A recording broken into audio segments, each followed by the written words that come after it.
Hello बच्चों, कैसे हो आप सब। आज हम स्टार्ट करेंगे क्लास 10 साइंस में chapter number 5 periodic classification of element का लास्ट पार्ट। अगर अभी तक आपने प्रीवियस वीडियो नहीं देखा हो जिसमें अपन ने मॉडर्न पीरियोडिक टेबल के बारे में स्टडी की थी, तो आप इस कार्ड पर क्लिक करके उसे देख सकते हैं। आज के वीडियो का जो अपना टॉपिक है वो है ट्रेंड्स इन प्रॉपर्टीज। अब देखो, इसको अच्छे से समझना है आपको। जब अपन पीरियोडिक टेबल में अपन ने देखा है कि पीरियोडिक टेबल किससे मिलकर बनी होती है, हॉरिजॉन्टल रो जिसे अपन पीरियड कहते हैं और वर्टिकल कॉलम जिसे अपन ग्रुप कहते हैं। तो अगर अपन एक ग्रुप के एलिमेंट को नोटिस करें और फिर उनकी प्रॉपर्टी को कंपेयर करें, या फिर एक पीरियड के सारे एलिमेंट को नोटिस करें और उनकी प्रॉपर्टी को अपन ऑब्जर्व करें, तो अपन को पता चलता है कि उनमें कोई ना कोई ऐसे एक पैटर्न होता है। या तो ऊपर से नीचे की तरफ मूव करते हैं, जब ग्रुप में अपन सारे एलिमेंट को ऊपर से नीचे की तरफ ऑब्जर्व करते हैं तो वो पर्टिकुलर प्रॉपर्टी या तो इंक्रीज होती है या डिक्रीज होती है। और सेम ऐसा कैसा, जब अपन पीरियड में इस तरफ से इस तरफ जाते हैं, बोले तो लेफ्ट टू राइट की तरफ मूव करते हैं, तो और अगर सारे एटम को देखे, उस एक पर्टिकुलर पीरियड के एटम को देखे और उनकी प्रॉपर्टी को कंपेयर करें, तो वो सारी प्रॉपर्टी जो होती है आइदर इंक्रीज होगी या डिक्रीज होगी। ये जो पैटर्न है इसको अपन ट्रेंड कहते हैं। तो इस टॉपिक में अपन को वही ट्रेंड जो है वो पता करना है। तो if in a periodic table we go from left to right in a period, एक पीरियड में अपन को कैसे मूव करना है, लेफ्ट टू राइट की तरफ, और ग्रुप में कैसे मूव करना है, टॉप टू बॉटम की तरफ।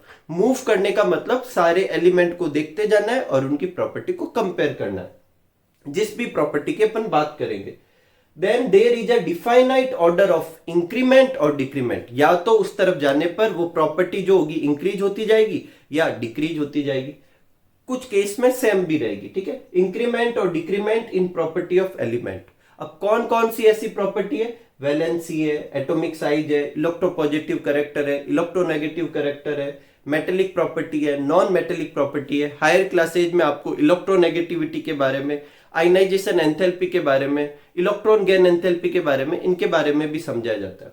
और ये जो इंक्रीमेंट और डिक्रीमेंट होना है, इसी को ही अपन क्या कहते हैं, ट्रेंड कहते हैं।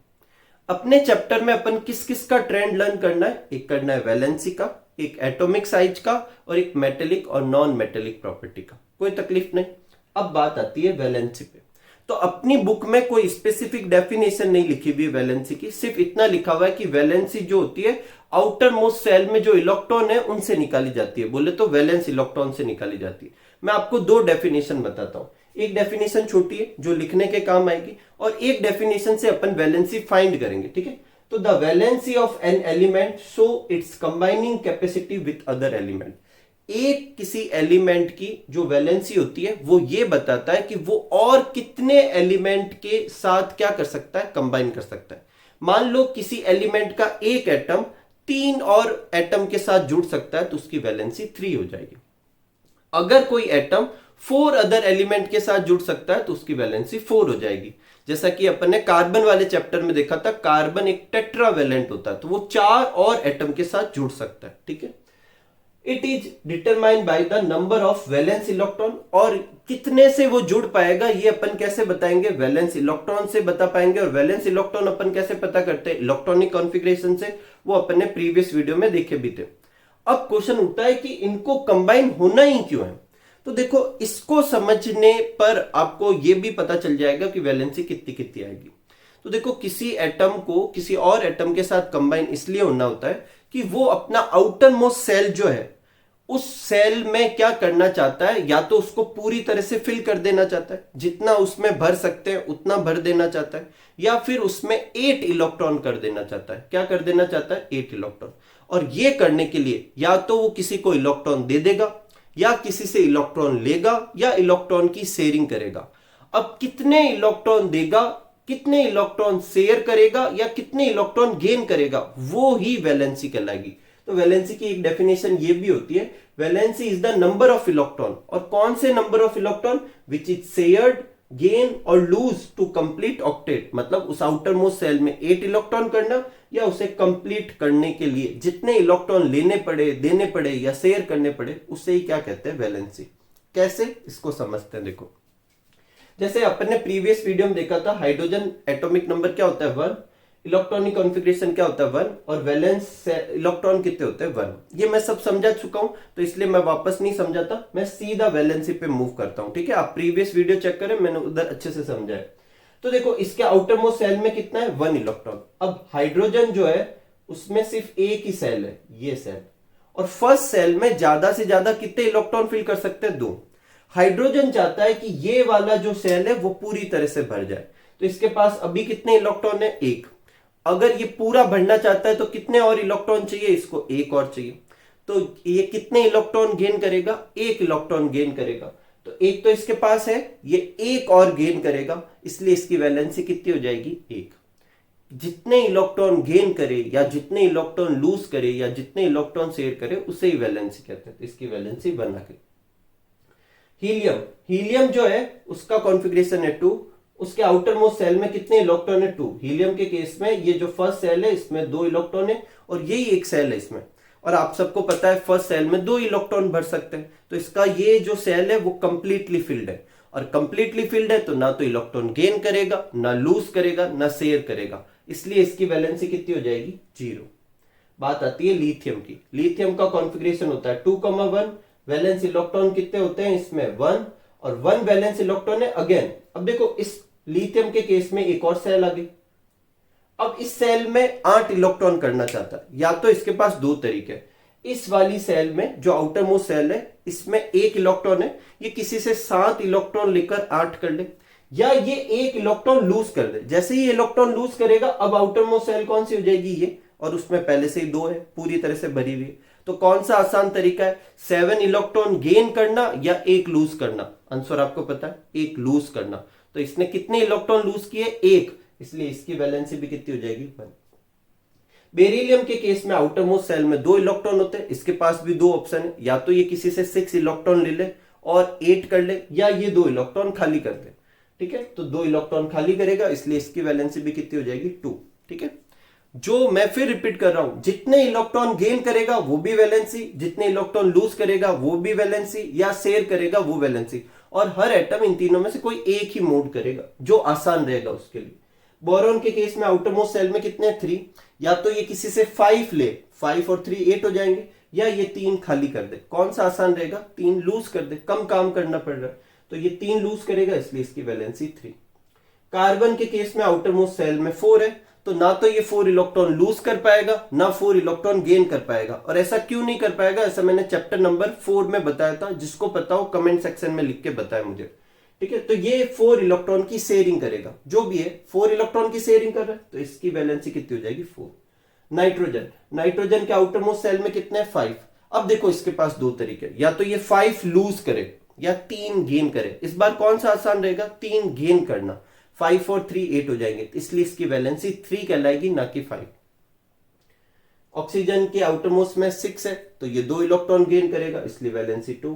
फ्लोरीन के आउटर मोस्ट में 7 है, 1 इलेक्ट्रॉन गेन करेगा तो 8 हो जाएंगे, इसलिए इसकी वैलेंसी 1। नियोन के आउटर मोस्ट सेल में 80 इलेक्ट्रॉन है, और 80 करने होते हैं, तो ना गेन करेगा, ना लूज, ना शेयर, तो 0 वैलेंसी। इसी तरीके से अपन आगे के भी निकाल सकते हैं। सोडियम के आउटर मोस्ट सेल में 1 है, तो 1 वैलेंसी, 2 है तो 2 वैलेंसी, 3 है तो 3 वैलेंसी, 4 है तो 4 वैलेंसी। 4 तक तो ऐसे ही चलते हैं। 5 के बाद में अपन क्या करते हैं, 5 है तो 3 गेन करेगा, इसलिए 3 वैलेंसी। 6 है तो 2 गेन करेगा, 8 2 वैलेंसी। 7 है तो 1 गेन करते ही 8 हो जाएगा, इसलिए 1 वैलेंसी। 8 है, 8 के केस में कुछ नहीं करना, इसलिए 0 वैलेंसी। वापस आउटर मोस्ट सेल में 1 आ गया, 1 लूज कर देगा तो 1 वैलेंसी। 2 आ गया तो 2 लूज कर देगा, 2 वैलेंसी। अपन को वैलेंसी सिर्फ 20 तक एलिमेंट की लर्न करनी है। अपनी बुक में ऐसे लिखा हुआ है, वैलेंसी वाले जो हेडिंग है उसके पैराग्राफ में लिखा हुआ है कि आप 1 से लेकर 20 एलिमेंट की वैलेंसी कैसे फाइंड करेंगे, तो अपन को वहां तक ही लर्न करना है। ठीक है, और कोई लोड ही नहीं लेना। अब देखो एक तरीका बताता हूं। पहले अपन वैलेंस इलेक्ट्रॉन निकाल लेंगे। वैलेंस इलेक्ट्रॉन जितने होते हैं उतनी ही वैलेंसी होगी, कब, जब वैलेंस इलेक्ट्रॉन के नंबर या तो 4 है या 4 से कम। अगर वैलेंस इलेक्ट्रॉन 1 है तो 1 ही वैलेंसी, 2 है तो 2 ही वैलेंसी, 3 है तो 3 ही वैलेंसी, 4 है तो 4 ही वैलेंसी। लेकिन अगर वैलेंस इलेक्ट्रॉन के नंबर 4 से ज्यादा है, ऐसे केस में वैलेंसी जो है 8 माइनस वैलेंस इलेक्ट्रॉन से निकालेंगे। जैसे 5 वैलेंस इलेक्ट्रॉन है तो 8 माइनस 5 3 वैलेंसी हो जाएगी। 6 वैलेंस इलेक्ट्रॉन है तो 8 माइनस 6 2 वैलेंसी हो जाएगी। 7 वैलेंस इलेक्ट्रॉन है तो 8 माइनस 7 1 वैलेंसी हो जाएगी। और 8 है तो 8 माइनस 8 जीरो वैलेंसी हो जाएगी। देखो आप किसी का भी निकाल सकते हो, जैसे एक बुक में क्वेश्चन है कि वैलेंसी फाइंड करो भाई मैग्नीशियम और सल्फर की, तो एग्जाम में जब जाओगे तो आपको 1 से लेकर 20 तक तो लर्न होने चाहिए। तो मैग्नीशियम जो आता है वो कौन से नंबर पे आता है, 12 नंबर पे आता है। 12 पे आता है तो इसका कॉन्फ़िगरेशन क्या होगा, 2,8,2। मैंने अभी बताया आउटर मोस्ट सेल में कितने हैं, 2। अगर वैलेंस इलेक्ट्रॉन जो है 4 से कम है तो जो वैलेंस इलेक्ट्रॉन है वही वैलेंसी, तो इसकी वैलेंसी कितनी हो जाएगी, 2। सल्फर का निकालते हैं, सल्फर जो है कौन से नंबर पे आता है, 16 पे आता है, तो इसका कॉन्फ़िगरेशन हो जाएगा 2,8,6। मैंने अभी बताया अगर 4 से ज्यादा वैलेंस इलेक्ट्रॉन है तो वैलेंसी कैसे निकालेंगे, 8 minus valence electron. Valence electron 6 है जो कि 4 से ज्यादा है, तो 8 माइनस 6 करेंगे कितनी आ जाएगी, 2। ठीक है, तो दोनों की 2 हो गई। एक है क्वेश्चन है कि एलिमेंट विथ जीरो वैलेंसी, ऐसे कौन कौन से एलिमेंट है जिसमें जीरो वैलेंसी आ रही है, नियोन में आ रही है, आर्गन में आ रही है, हीलियम में आ रही है, तो हीलियम, नियोन और आर्गन। ये तो अपन ने किया वैलेंसी के बारे में। अब अपन ये देखेंगे कि वैलेंसी का ट्रेंड कैसा होता है, मतलब एक पीरियड में मूव करने पर लेफ्ट टू राइट मूव करते हैं तो उन सारे एलिमेंट की वैलेंसी को कंपेयर करें तो क्या ट्रेंड होगा, इंक्रीमेंट होगा, डिक्रीमेंट होगा, क्या होगा। और एक ही ग्रुप में ऊपर से नीचे की तरफ मूव करें तो उन सब की वैलेंसी को कंपेयर करें तो उसमें क्या ट्रेंड होगा, इंक्रीमेंट होगा, डिक्रीमेंट होगा, क्या होगा, वो अभी अपन देखते हैं। पहले आप ये नोट कर लीजिए, ठीक है। आगे बढ़ते हैं और वैलेंसी में ट्रेंड समझने के लिए अपन क्या करते हैं, एक छोटी सी पीरियोडिक टेबल ड्रॉ कर लेते हैं जिसमें अपन फर्स्ट और सेकंड ग्रुप के और 13 से लेकर 18 ग्रुप तक के एलिमेंट को क्या करेंगे, डिनोट करेंगे। और उसमें भी कौन कौन से एलिमेंट ड्रॉ करेंगे अपन, मतलब यहां शो करेंगे जो 1 से लेकर 20 एटॉमिक नंबर तक आते हैं। ठीक है, तो देखो ये फर्स्ट ग्रुप है जिसमें हाइड्रोजन, लिथियम, सोडियम और पोटेशियम है। सेकेंड ग्रुप में बेरिलियम, मैग्नीशियम और कैल्शियम है। थर्ड से लेकर 12 तक का जो ग्रुप होता है उस ग्रुप के एलिमेंट की वैलेंसी जो है अपनी 10th स्टैंडर्ड में दे ही नहीं रखी, क्योंकि उनकी वैलेंसी जो होती है वेरिएबल होती है। अब जब 11th में जाओगे तो आप देखोगे उनकी वैलेंसी एक से ज्यादा होती है, वेरिएबल वैलेंसी होती है। जैसे आयरन है उसकी जो होती है वो 2 भी होती है, 3 भी होती है। कॉपर होती है उसकी 1 भी होती है, 2 भी होती है। तो अपन को इनकी करनी नहीं है, अपन को फर्स्ट ग्रुप की करनी है, सेकंड ग्रुप की करनी है और थर्ड से 18 ग्रुप तक की करनी है। और वो भी कौन कौन से एलिमेंट की करनी है, जो 20 एटॉमिक नंबर तक आते हैं। अभी अपन ने इन सब की वैलेंसी निकाली थी, वो सब अपन नोट कर लेते हैं। जैसे हाइड्रोजन की कितनी आई थी, 1, लिथियम की भी 1, सोडियम की भी 1 और पोटेशियम की भी 1। आप चेक कर ले, ठीक है। अभी मैंने लिखवाई थी, बेरिलियम की 2 आई थी, मैग्नीशियम की 2, कैल्शियम की भी 2, इन सब की लिख ली। ये लिखने के बाद जब अपन ट्रेंड देखते हैं तो अपन अच्छे से नोट कर पाएंगे। देखो ध्यान से देखना, एक ट्रेंड देखना अपन को ग्रुप में, तो अपन किसी भी ग्रुप में चले, जैसे इस ग्रुप में ऊपर से नीचे की तरफ मूव किया, हाइड्रोजन से नीचे की तरफ मूव किया, हाइड्रोजन, लिथियम, सोडियम, पोटेशियम, ठीक है। आगे जो आता है रुबीडियम, सीजियम भी आते हैं। इन सब की वैलेंसी एक जैसी आ रही, कितनी आ रही है, 1 आ रही। अगर सेकंड ग्रुप में चलू तो इन सब की वैलेंसी, इसकी भी 2, इसकी भी 2, इसकी भी 2। 13 ग्रुप में चलू तो देखो इसकी भी 3, इसकी भी 3। 14 ग्रुप में चला, इसकी भी 4, इसकी भी 4। इसका मतलब ट्रेंड पता चल गया अपन को। क्या ट्रेंड है, when we move top to bottom in a group, एक ग्रुप में जब अपन टॉप टू बॉटम की तरफ जाएंगे तो वैलेंसी जो होगी वो सेम रहेगी, वो की वही रहेगी। एक ग्रुप की जो वैलेंसी होगी फिक्स। मैं आपको कह देता हूं ग्रुप नंबर 15 की जो वैलेंसी है, मान लो मैं कहता हूं कि वो 3 है तो इसका मतलब सारे एलिमेंट की 3 होगी। मैं कहता हूं ग्रुप 18 की वैलेंसी 0 है तो सब एलिमेंट की 0 होगी। तो एक ग्रुप में वैलेंसी सेम ही रहती है और इसका कारण क्या है, सबके वैलेंस इलेक्ट्रॉन के नंबर सेम थे। जैसे फर्स्ट ग्रुप के ये जितने भी एलिमेंट है इन सब के आउटर मोस्ट सेल में एक ही इलेक्ट्रॉन होता है, इसलिए इन सबकी वैलेंसी एक ही होती है। 18 ग्रुप के सबके आउटर मोस्ट सेल में कंप्लीट फील्ड होता है या फिर 8 इलेक्ट्रॉन होते हैं, इसलिए ये इलेक्ट्रॉन गेन लूज करते ही नहीं है, तो इनकी वैलेंसी 0 होती है। ठीक है, अब अपन याद कर लेते हैं कौन से ग्रुप की कौन सी होती है। तो ग्रुप नंबर 1 की वैलेंसी होती है 1, ग्रुप नंबर 2 की क्या होती है 2, ग्रुप नंबर 13 की होती है 3, ग्रुप नंबर 14 की होती है 4, ग्रुप नंबर 15 की होती है 3, ग्रुप नंबर 16 की कितनी होती है 2, ग्रुप नंबर 17 की कितनी होती है 1 और ग्रुप नंबर 18 की कितनी होती है 0। ठीक है, कोई तकलीफ नहीं। तो ये अपने ट्रेंड था ग्रुप का। अब अपन देखते हैं पीरियड में। तो जब अपन कोई भी एक पीरियड लेते हैं, जैसे मान लो सेकंड पीरियड ले रहा हूं, तो अगर इधर मैं लेफ्ट से राइट की तरफ मूव करूं, लिथियम से नियोन की तरफ मूव करूं, तो देखो पहले वैलेंसी कितनी है 1, फिर कितनी है 2, फिर कितनी हो रही है 3, फिर कितनी हो रही है 4, फिर 3, 2, 1, 0। मतलब पहले इंक्रीज हो रही है 4 तक और फिर डिक्रीज हो जा रही है 0 में। ऐसा कैसा ट्रेंड अगले में भी है, देखो 1, 2, 4 फिर 3 2 1 0। तो पीरियड में क्या ट्रेंड लिखेंगे कि when we move left to right valency first increase from 1 to 4 और देन डिक्रीज टू 0, 4 to 0 हो जाएगी, कोई तकलीफ नहीं।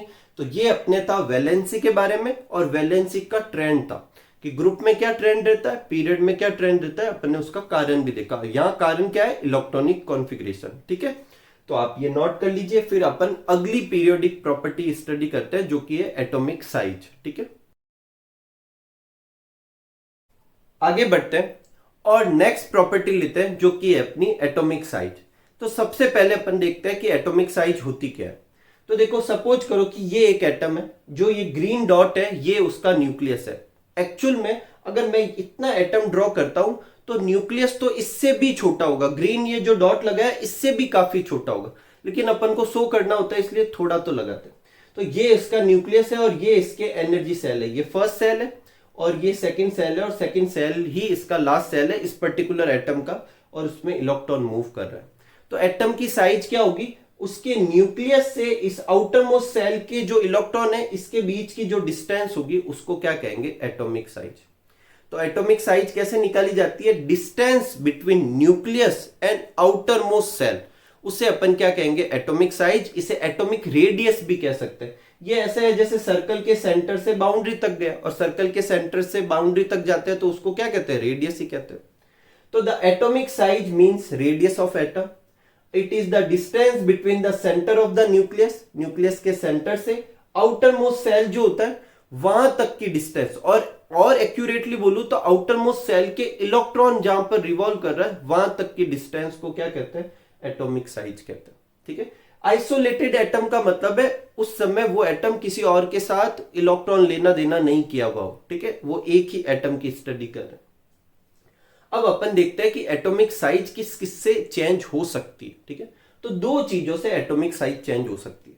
जैसे मैं फर्स्ट पीरियड के जब एटम ड्रॉ करूंगा, उनका जब ऐसा स्ट्रक्चर बनाऊंगा, तो फर्स्ट पीरियड में जैसे हाइड्रोजन और हीलियम, और आप सब जानते हैं हाइड्रोजन और हीलियम बनाते समय कितनी एनर्जी सेल काम आती है, सिर्फ एक ही काम आती है, और एक ही काम आ रही है इसीलिए तो फर्स्ट पीरियड में।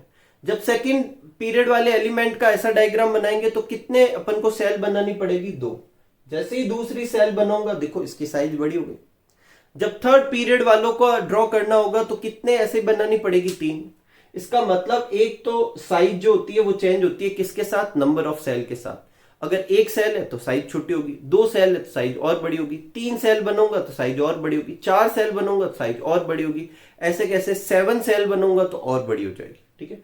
तो एक तो नंबर ऑफ सेल से एटॉमिक साइज चेंज होती है। एक न्यूक्लियस का चार्ज, देखो मैंने क्या बोला कि आउटर मोस्ट सेल में जहां इलेक्ट्रॉन मूव कर रहा है उस इलेक्ट्रॉन की न्यूक्लियस से डिस्टेंस निकालनी।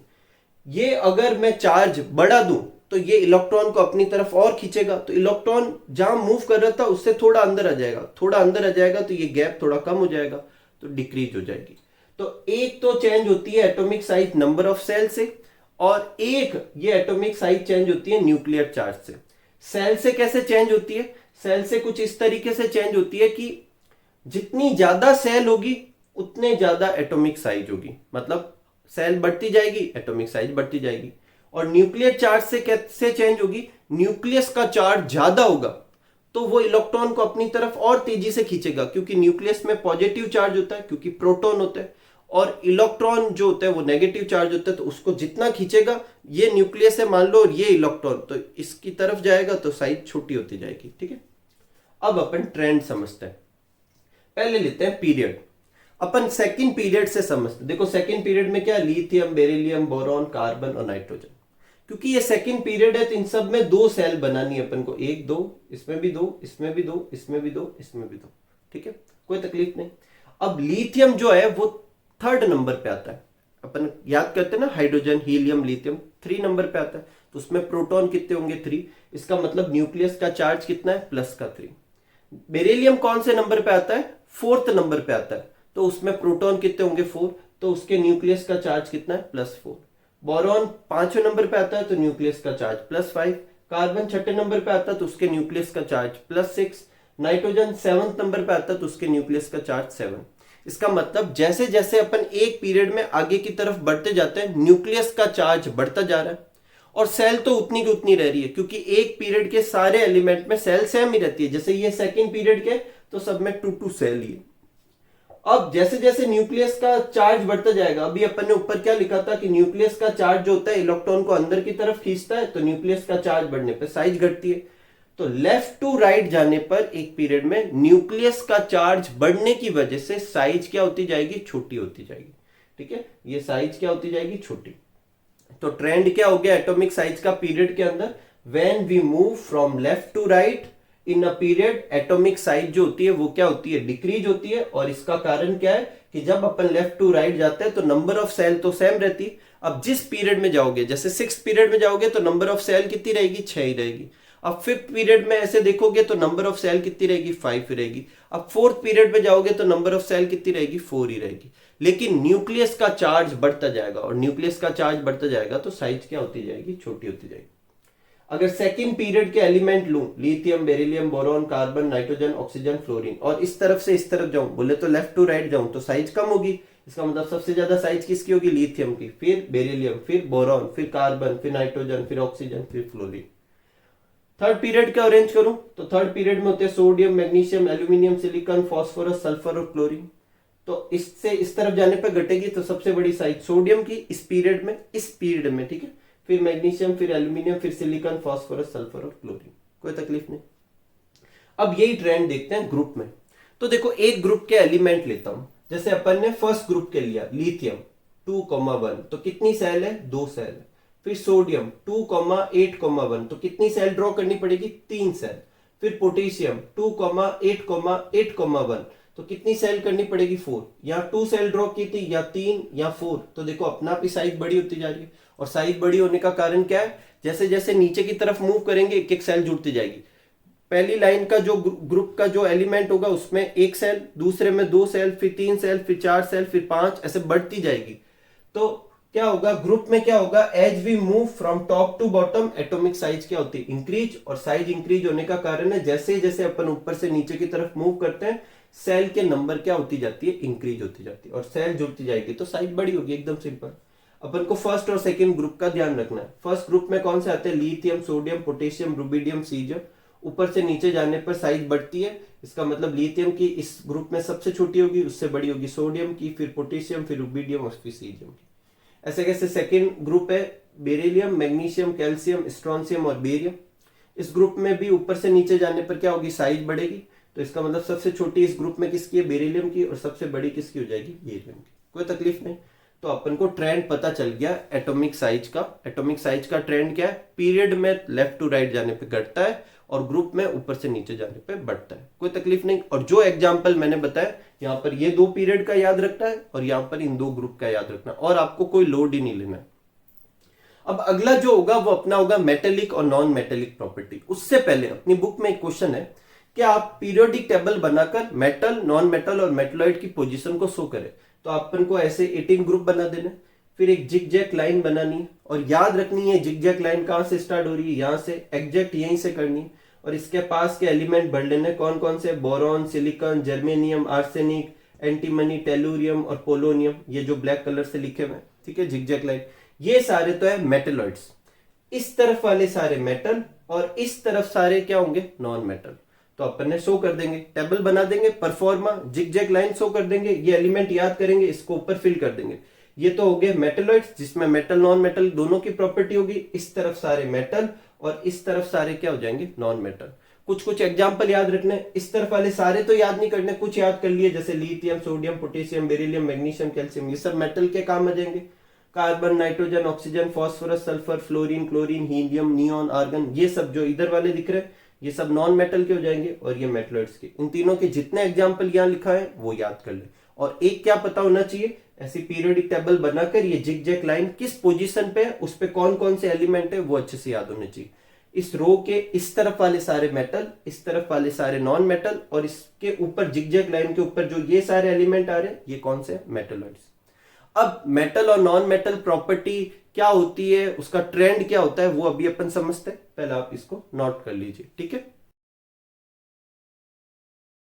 आगे बढ़ते हैं और लेते हैं आज का लास्ट टॉपिक, और इस चैप्टर का भी लास्ट टॉपिक, जो कि है मेटेलिक और नॉन मेटेलिक प्रॉपर्टी। तो देखो मेटल्स और नॉन मेटल्स क्या होते हैं वो तो अपन ने चैप्टर नंबर 3 में देखे ही थे। यहां अपन ये प्रॉपर्टी किस बेसिस पे मेजर करेंगे, तो मेटल जो होते हैं वो सारे इलेक्ट्रॉन लूज करने की टेंडेंसी रखते हैं और नॉन मेटल जो होते हैं वो सारे इलेक्ट्रॉन गेन करने की टेंडेंसी रखते हैं। तो मेटल जो होते हैं इलेक्ट्रॉन लूज करेंगे। क्यों करेंगे? देखो मेटल का जब अपन देखते हैं, जैसे ये सोडियम एक मेटल है, इसका आउटरमोस्ट सेल में 1 इलेक्ट्रॉन है। कैल्शियम जो है इसके आउटरमोस्ट सेल में 2 इलेक्ट्रॉन है। तो ये अपने 8 इलेक्ट्रॉन करने का अच्छा तरीका क्या है, ये जो आउटरमोस्ट सेल के इलेक्ट्रॉन छोड़ देते हैं। जैसे ये 1 इलेक्ट्रॉन लूज कर देगा तो इसका 2,8 हो जाएगा, स्टेबल कॉन्फ़िगरेशन है। ये 2 इलेक्ट्रॉन लूज कर देगा तो 2,8,8 ये भी स्टेबल कॉन्फ़िगरेशन है। तो ये इलेक्ट्रॉन लूज करता है और इलेक्ट्रॉन लूज करने पर कैसा चार्ज आता है? प्लस का चार्ज आता है। तो सोडियम पे Na+ और कैल्शियम पे क्या होता है? Ca+2। क्योंकि मेटल इलेक्ट्रॉन लूज करते हैं और फिर कैटायन या पॉजिटिव चार्ज बनाते हैं, इसलिए मेटल्स कैसे होते हैं? इलेक्ट्रोपॉजिटिव एलिमेंट होते हैं जिसमें इलेक्ट्रॉन लूज करने की टेंडेंसी होती है। और ये कुछ एग्जांपल है मेटल के। अब नॉन मेटल इसके जस्ट अपोजिट होते हैं। जैसे फ्लोरीन, क्लोरीन, ऑक्सीजन, नाइट्रोजन, ये सब क्या है? Non metal. जैसे फ्लोरीन है तो इसका आउटर मोस्ट सेल का कॉन्फ़िगरेशन क्या होता है? इसका electronic configuration 2,7। Outermost shell में 7 है तो ये इलेक्ट्रॉन गेन करने की टेंडेंसी रखेगा। 7 में एक इलेक्ट्रॉन और ऐड कर देगा, 8 हो जाएंगे। ऑक्सीजन के आउटर मोस्ट सेल में 6 इलेक्ट्रॉन है तो ये 2 इलेक्ट्रॉन गेन करने की टेंडेंसी रखेगा, 8 कर देगा। तो ये इलेक्ट्रॉन गेन करेंगे, इलेक्ट्रॉन गेन करने पर नेगेटिव चार्ज आता है। यही वजह है कि नॉन मेटल कैसे होते हैं? इलेक्ट्रोनेगेटिव एलिमेंट, जिसमें इलेक्ट्रॉन गेन करने की टेंडेंसी होती है और फिर गेन करके एनाइन या नेगेटिव चार्ज बनाते हैं। यहां तक तो समझ में आ गया। अब इसका ट्रेंड देखते हैं, इन दोनों का, मेटेलिक प्रॉपर्टी का भी और नॉन मेटेलिक प्रॉपर्टी का, एक साथ ही देखते हैं। तो ट्रेंड जो है वो साइज पे डिपेंड करता है। एक ही कंसेप्ट से आप अच्छे से समझ जाएंगे।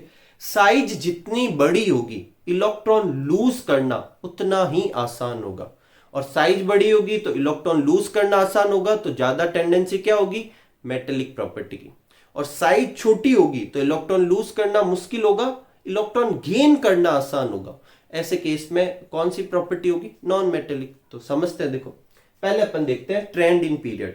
तो ट्रेंड इन पीरियड में लाइन लिखने से पहले अपन ये लिखते हैं कि as we move left to right, अपन को पता है लेफ्ट टू राइट जाने पर सेल के नंबर में तो कोई चेंज नहीं होता, न्यूक्लियस का चार्ज बढ़ता जाता है। अभी अपन ने देखा था, जिसकी वजह से एटम की साइज घटती जाती है। तो न्यूक्लियस का चार्ज बढ़ गया और एटम की साइज छोटी हो गई। देखो क्या होगा, न्यूक्लियस का चार्ज ज्यादा हो गया और एटम की साइज छोटी होगी। तो जिस आउटरमोस्ट सेल को अपन लूज करना चाह रहे हैं वो लूज होगा ही नहीं, क्योंकि ये न्यूक्लियस इसको और तेजी से खींचेगा। तो लेफ्ट टू राइट जाने पे न्यूक्लियस का चार्ज बढ़ता है और एटम की साइज क्या होती है? डिक्रीज होती है। अब इस वजह से पहला point, tendency to lose electron वो कम होती जाएगी, क्योंकि लूज करना आसान नहीं होगा। और टेंडेंसी टू लूज इलेक्ट्रॉन कम होगा, इसका मतलब मेटेलिक प्रॉपर्टी कम होगी। तो मेटेलिक प्रॉपर्टी का अगर पीरियड में ट्रेंड पूछे तो पहले अपन लिखेंगे कि as we move left to right जो है न्यूक्लियर चार्ज इंक्रीज होता है, एटॉमिक साइज डिक्रीज होती है, still tendency to lose electron कम होता जाएगा। तो लेफ्ट टू राइट जाने पर मेटेलिक प्रॉपर्टी घटती, कोई तकलीफ नहीं। अब नॉन मेटेलिक प्रॉपर्टी के क्या लिखेंगे?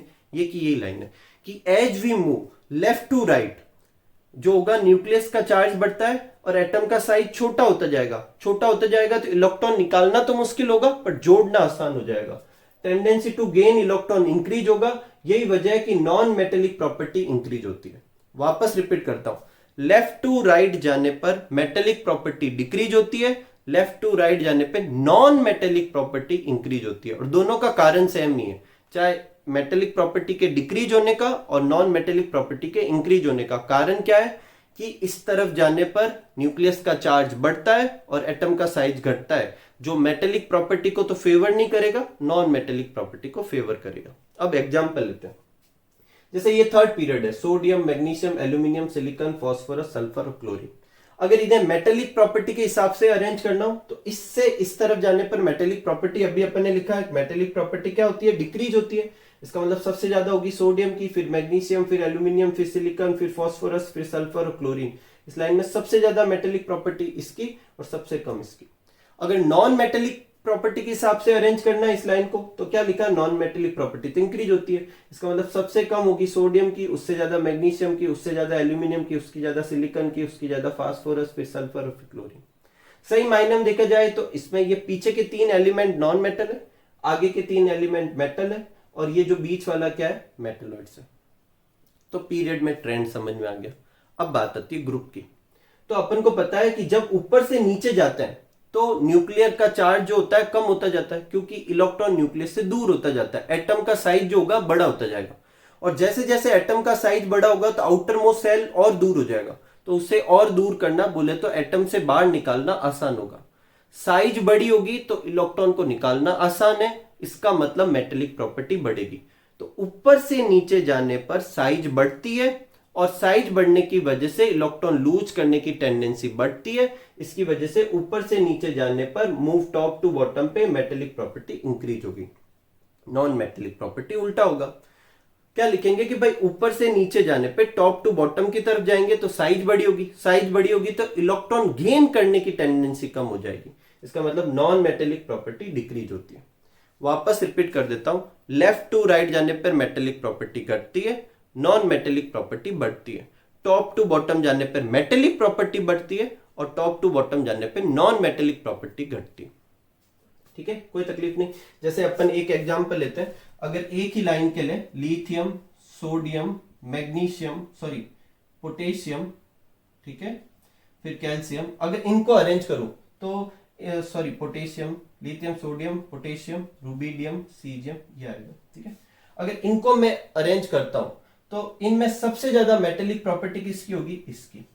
ऊपर से नीचे जाने पर मेटेलिक प्रॉपर्टी क्या होती है, इंक्रीज होती है, तो सबसे ज्यादा मेटेलिक प्रॉपर्टी होगी इसकी, सबसे कम इसकी होगी। ठीक है, अब बात आते हैं, एक है कि मेटल अमंग फर्स्ट 10 एलिमेंट। अपनी बुक में एक क्वेश्चन दे रखा है कि पहले 10 एलिमेंट में से मेटल कौन सा है। तो देखो, हाइड्रोजन नॉन मेटल है, हीलियम नॉन मेटल है, लिथियम मेटल है, बेरिलियम मेटल है, बोरॉन मेटलॉइड्स है, कार्बन नॉन मेटल है, नाइट्रोजन नॉन मेटल है, ऑक्सीजन नॉन मेटल है, फ्लोरीन नॉन मेटल है, नियोन नॉन मेटल है। तो फर्स्ट 10 एलिमेंट में सिर्फ ये 2 ही मेटल होते हैं। एक क्वेश्चन ये दे रखा है, हालांकि ऐसे क्वेश्चन मुझे नहीं लगता कि आपके बोर्ड में आएंगे, लेकिन ये पर्टिकुलर क्वेश्चन आ सकता है क्योंकि अपने बुक में दे रखा है। तो गैलियम, जर्मेनियम, आर्सेनिक, सेलेनियम और बेरिलियम, इनको अपन को मेटेलिक प्रॉपर्टी के हिसाब से अरेंज करना है। मैं फिर रिपीट कर रहा हूं, आपके सिर्फ फर्स्ट 20 एलिमेंट की ही बीच में रिलेशन पूछे जाएंगे। अब देखो, बेरिलियम जो होता है सेकंड पीरियड का होता है, और ये जो होते हैं थर्ड पीरियड के होते हैं। अपन सब जानते हैं कि जर्मेनियम और आर्सेनिक तो मेटलॉइड्स है, और सेलेनियम नॉन मेटल है, तो बात तो सिर्फ इन दोनों की रह गई। ठीक है, अब ऊपर से नीचे जाने पर क्या होता है, मेटेलिक प्रॉपर्टी इंक्रीज होती है। तो ये ऊपर है, ये नीचे, इसका मतलब सबसे ज्यादा प्रॉपर्टी किसकी होगी, गैलियम की, फिर होगी बेरिलियम की। ये दोनों मेटलॉइड्स है, मेटलॉइड्स है तो इसका मतलब इनमें कुछ तो मेटल होगा, तो फिर जर्मेनियम और आर्सेनिक, और सबसे कम किसकी होगी, सेलेनियम की। ठीक है, वैसे भी इससे इस तरफ जाने पर मेटेलिक प्रॉपर्टी डिक्रीज होती है, इधर से इधर जाने पर। तो जर्मेनियम, आर्सेनिक, सेलेनियम, ये तो समझ में आ ही रहा है। बेरिलियम की यहां पर क्यों रखी है, क्योंकि बेरिलियम ऊपर है और मेटल है। गैलियम से कम क्यों है, क्योंकि ऊपर से नीचे जाने पर तो बढ़ती है। तो गैलियम की सबसे ज्यादा, फिर बेरिलियम की, फिर जर्मेनियम, फिर आर्सेनिक, फिर सेलेनियम। ये एक ही थोड़ा कॉम्प्लिकेट क्वेश्चन है, आप लर्न भी कर सकते हैं। बाकी सारे आपको 20 तक एटॉमिक नंबर में ही याद करने। एक और चीज देखो, ऐसे क्वेश्चन भी आ सकते हैं। मैं कहता हूं कि सोडियम जो है वो कोई एक पर्टिकुलर रिएक्शन शो कर रहा है, और फिर मैं कहूंगा कि ऐसी रिएक्शन और कौन शो करेगा, तो जो उस ग्रुप में आएंगे वो शो करेंगे। लिथियम शो करेगा, पोटेशियम शो करेगा, रुबिडियम शो करेगा, सीजियम शो करेगा। बात समझ में आ रही? मैं आपको कहूं कि फ्लोरीन एक रिएक्शन शो कर रहा है, तो और कौन शो करेंगे, फ्लोरीन वाली लाइन में जो एलिमेंट है वो शो करेंगे, फ्लोरीन, क्लोरीन, ब्रोमीन, आयोडीन, ऐसे क्वेश्चन भी आ सकते हैं। ठीक है, तो इसी के साथ अपना ये चैप्टर कंप्लीट होता है। मिलते हैं अगले चैप्टर के वीडियो में, तब तक आप सब लोग खूब सारा हार्डवर्क कीजिए, खूब खुश रहिए, खूब मस्त रहिए। Thank you for watching.